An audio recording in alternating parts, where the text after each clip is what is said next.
Now, author Amareza Tayabi has had a long-held fascination with the swinging 60s, a glamorous and vibrant period in London, so much so that he decided to write a book about it, interviewing London icons like Michael Caine and getting behind-the-scenes talks with other pop culture zeitgeists from the 60s.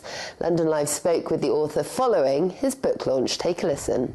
Well, you know, there is a famous saying that if you could remember the swinging 60s, it means that you weren't there. So, but actually, although it might be a good saying, but I think all of those people who I interviewed for the book, they really gave me an unlimited access to their world, to what it was like during the swinging 60s. I understand that in writing this book, you interviewed a number of prominent figures who kind of embodied the swinging 60s of London, people who back then kind of were the personification of 60s London. And I just wanted to run by 2 or 3 names at most. One of them, though, was Michael Caine. Michael Caine, of course, he's known as a British icon. He's been part of our lives for the past 60 years.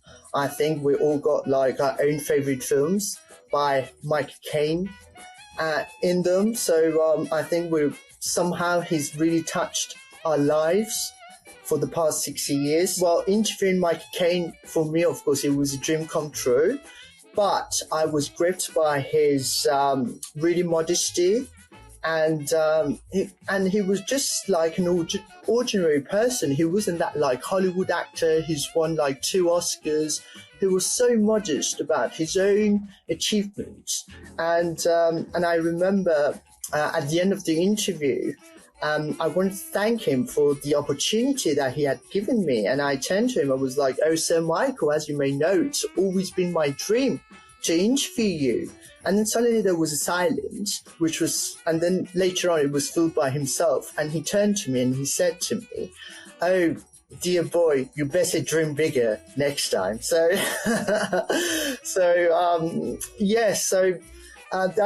that's the kind of icon we're talking about. There's been over a dozen of films that I go behind the scenes and I really describe what it was like to film them.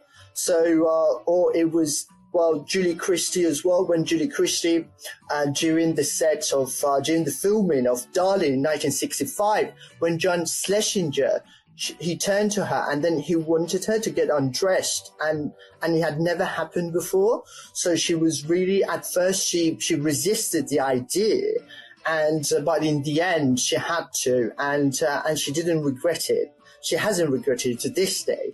And of course, Blow Up, it's yet another iconic film of the swinging 60s, 1966, when there is a scene with Jane Birkin, and then she's completely like topless, and John Trevelyan, who was the head of the British Board of Censors, and he didn't want to get any topless ladies in the film. And Antonioni, the director, of course, he reassured him that there would be no scenes as such, whereas there were like loads of them in the film.